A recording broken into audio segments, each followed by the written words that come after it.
Alright, so we're back.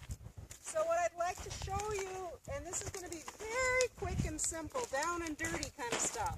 What I'd like to show you is really that rotation does not need to be big again. And that's the thing that I see most people that I work with, they over-exaggerate the rotation and it comes from their head. It's led with the head.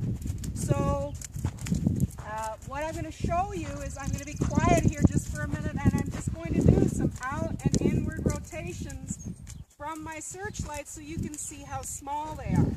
So I'll go ahead and get started.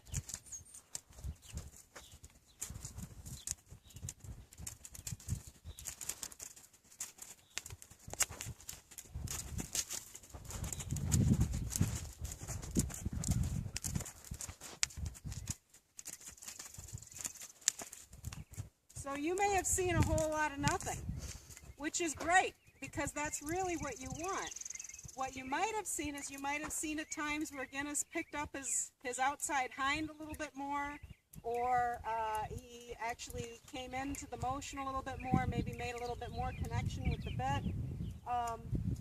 The thing that he feels is he feels somebody who is moving and who is moving with him, as opposed to somebody who is very bracy and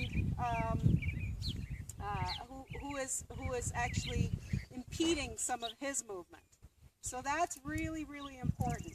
So what I'm going to show you now is, well, and we'll see, because you know, always when you do this, you never know what your horse is going to do. But I'm going to do a transition into trot without rotation first.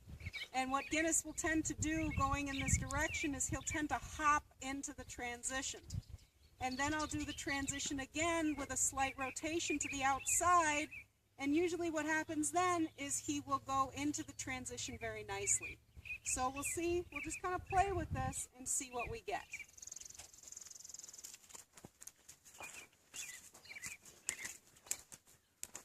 So the other thing is I'm working with Guinness right now on balance, and so I'm going to set him up for success and not ask for this transition until I go on a little bit of an up or a level surface as opposed to a downhill, because we're just working on that. So, all right, here we go. See that little hop? So that little hop is what we really want to look at changing. So I'm going to ask him for a walk. And again, I didn't rotate and asking in that downward transition. So we got more of an abrupt transition in the downward transition as well. So this time, I'm going to do a little rotation to the outside and ask for a little more hind end. Much smoother transition. So now we'll see if we can't get a smoother transition on the downward. I'm going to wait until we're away from this downward slope.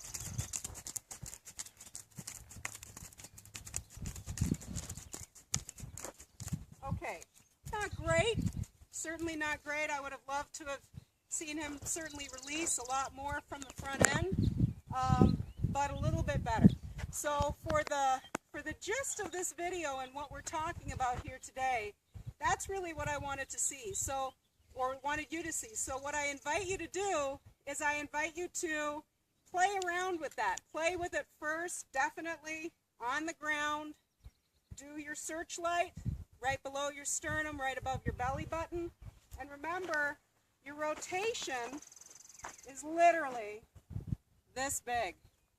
Very, very, very, very small. And remember, you are in a neutral pelvis when you're doing this, so you're already in a neutral position. And then when you rotate for your transitions, think about rotating to the outside for an upward or a downward transition. Thanks, everyone. Have fun with it. Bye-bye.